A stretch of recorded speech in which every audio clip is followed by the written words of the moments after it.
இன்றைக்கி நம்ம இந்த வீடியோவில் நல்ல காரசாரமான காலிஃப்ளவர் சில்லி எப்படி பண்ணலாங்கிறத பார்க்கலாம். Hi, welcome back to my channel whisk and wonder by glory.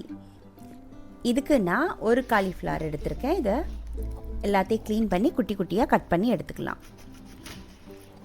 நான் தண்டு பகுதி ரொம்ப எடுக்கலை, சின்ன சின்னதாக தண்டு பகுதி எடுத்துட்டு பூவை மட்டும் எடுத்துக்கிட்டேன்.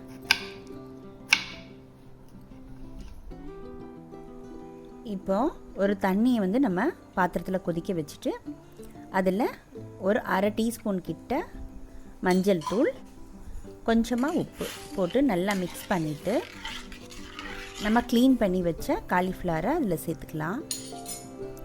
ரொம்ப கொதிக்க வேண்டாம். கொதிச்சதுன்னா உள்ளே இருக்கிற அந்த புழு அதிலே செத்து போயிடும் அப்படின்னு சொல்லுவாங்க. கொஞ்சம் தண்ணி சூடாவோ வெதுவெதுப்பாவோ இருந்தால் அந்த பூச்சி வெளியே வந்துடும். இது தண்ணி ஆறுற வரைக்கும் விட்டுடலாம். இப்போ தண்ணி ஆறிடுச்சு, தனியாக எடுத்து வச்சுக்கலாம். இப்போ எல்லாத்தையும் எடுத்து வச்சுட்டேன். இதுக்கு மசாலா எப்படி போடலாங்கிறத பார்க்கலாம். இதுக்கு இஞ்சி பூண்டு ஒரு டீஸ்பூன் நல்லா ஃபுல்லாக போட்டிருக்கேன்.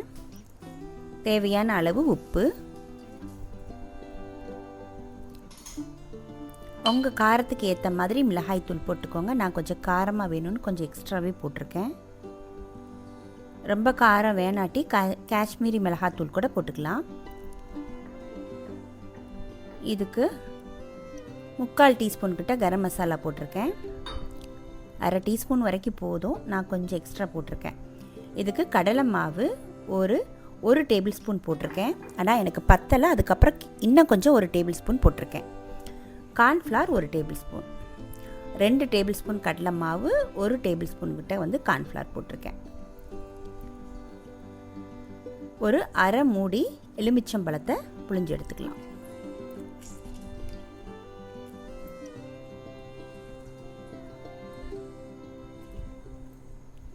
அதுக்கப்புறம் கொஞ்சமாக ஒரு அரை டீஸ்பூன் கிட்ட சீரகத்தூள்,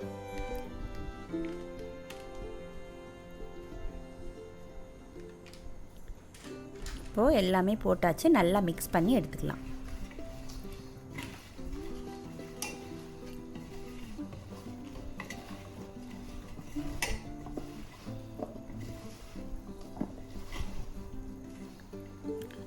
இப்போ எல்லாமே நல்லா கலந்து இது ஒரு அரை மணி நேரத்துலேருந்து 1 மணி நேரம் வரைக்கும் நல்லா ஊறட்டும். இப்போது 1 மணி நேரம் ஆயிடுச்சு. இப்போ எண்ணெயை ஒரு பாத்திரத்தில் காய வச்சு ஒன்றொன்னா எடுத்து போட்டுக்கலாம். மொத்தமாக எடுத்து போட வேண்டாம், ஒன்றொன்னா எடுத்து போட்டுக்கலாம்.